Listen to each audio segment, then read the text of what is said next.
I'm muting my vocal gameplay to spare your eardrums. You're all welcome. Fortnite Festival is about to enter its quintennial anniversary, its 15th season. That's absolutely insane to think about. And to start off the bat with some fantastic news, we've broken the curse of non-stop pop singers with this seasonal icon, Laufey, the Icelandic jazz singer. While I have nothing against pop as a genre, the fact that Fortnite Festival became a pop music note-hitting simulator and pretty much nothing else for a very long time made things feel extremely stale and repetitive. So switching things up with a jazz singer is 100% the right move in my opinion. Now I'll admit I wasn't familiar with Laufey before the actual season started, so upon doing some research and listening to some of her music both in-game as well as on streaming services, yeah, it's pretty good stuff. It's not my preferred style of jazz. I'm more of a cool fusion kind of guy. I think a more allegro tempo just fits the instrumentation a little bit better, but her notation and lyrics are written perfectly for her specific subgenre, so no notes there. It doesn't lead to a ton of chart variety, unfortunately, across very many instruments aside from vocals,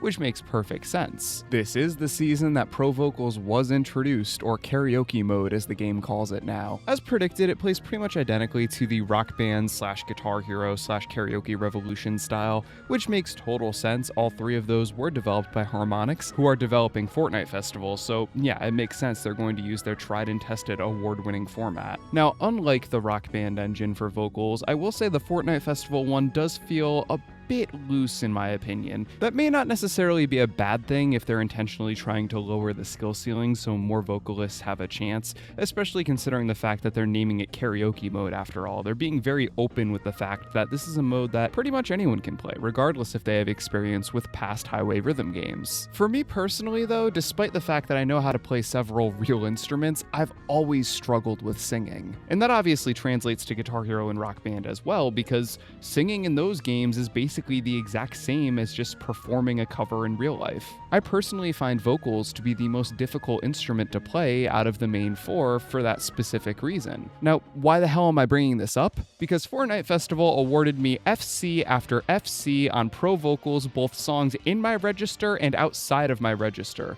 It felt a little too generous. I was struggling a bit with pitch staccato notes, but there weren't really too many situations where that would come up. Now, again, that's probably intentional. Harmonix probably did this so more people could find the vocal engine to be comfortable. I'm just saying that it doesn't feel nearly as difficult as the previous games. Does it still feel rewarding? Absolutely. I can't sing for shit, so getting an FC, that's one hell of a dopamine kick. If it helps me put down the noose for another week, I'm okay with that. Rounding out the full band experience, sorry keyboardists, is Pro Drums. Now, I've never been the best 4-lane drummer. As a matter of fact, I kind of suck at it.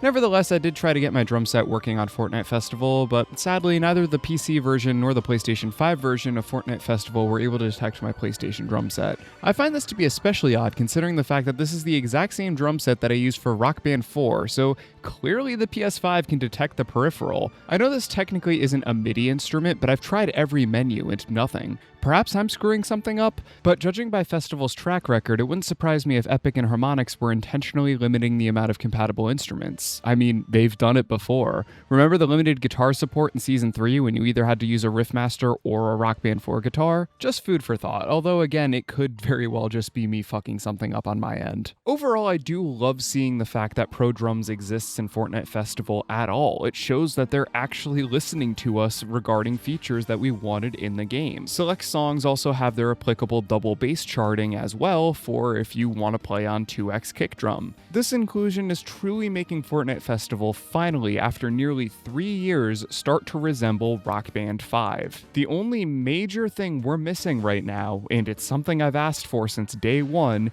is a practice mode. But perhaps that's for a reason. Maybe they feel they won't get enough of a return on their investment for that one. Additionally, the pad as well as Pro E and Pro Bass engines feel basically identical with no major changes or bug fixes since last season. One of these bugs is surprisingly the one where it displays incorrect album art on the song selection screen. That's insane to me. You'd think the labels would probably get upset about this. As for festival adjacent things, such as their competition, stage tours started appearing at various events. While the February trailer may have garnered some criticism, a ton of people who have actually played the game at events such as IGN Live and San Diego Comic-Con have reported that the engine itself feels absolutely fantastic, and the song library so far has been nothing short of promising. This truly is shaping up to be something special, and I'm hoping Epic Games does see this as legitimate competition, because I would like to see Festival take some notes and improve. Especially right now, considering the fact that they seem to be taking a weirdly opposite stance with Fortnite Festival. Now, a bit of a side tangent here.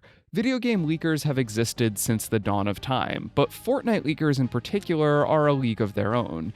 A lot of these are data miners, and some of them have even been hypothesized to be Epic employees or on Epic's payroll to drum up hype and attention for upcoming skins and collaborations. A lot of these high-profile leakers get almost everything correct, so it's hard to take their opinion with only a grain of salt. So as a festival fan, imagine my frustration when I see leaked upcoming skins and packs that include jam tracks only for them not to release with said jam tracks. This happened with the Amazing Digital Circus, it happened with K-pop Demon Hunters, it allegedly happened with Sonic the Hedgehog, and most recently it happened with American Dad. Now I know that these were never officially announced, so it's not something to necessarily get upset over. However, it is a little bit alarming that it seems that Epic is putting less of a priority into festival jam tracks, and we're seeing more and more quote-unquote meme songs that are doubtlessly cheaper to license and are probably a little easier to nab the licenses for as well. Now, the world of music licensing is kind of terrifying, and I'm not even going to pretend I know anything about it, but it does appear that Epic is trying to wind down their priorities when it comes to licensing high-profile music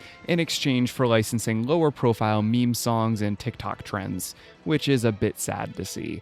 I can't be too upset considering how beefy Fortnite Festival's music library truly is at this point, but then again, we can't even purchase the majority of the songs because of the rotating item shop bullshit. They've still done very little to remedy the FOMO issue that Fortnite has been plagued with since day one, and when you're locking gameplay behind a paywall like this and drip-feeding meme songs as bi-weekly charts, I can't help but feel a little insulted. Especially when it seems that no other major improvements have really been happening. The game still has its identity crisis, with Olivia Rodrigo now being the selection screen for Festival Mainstage despite not being the headliner. Because that's not confusing at all, it almost gives the impression that Epic doesn't really know what to do with Festival anymore, and that's a little bit alarming. And that's pretty much all I have to say. What are your guys' thoughts about Season 14? Let me know in the comments. This has been DanRock, and I'll see you guys next time. Peace out, take care, and rock on.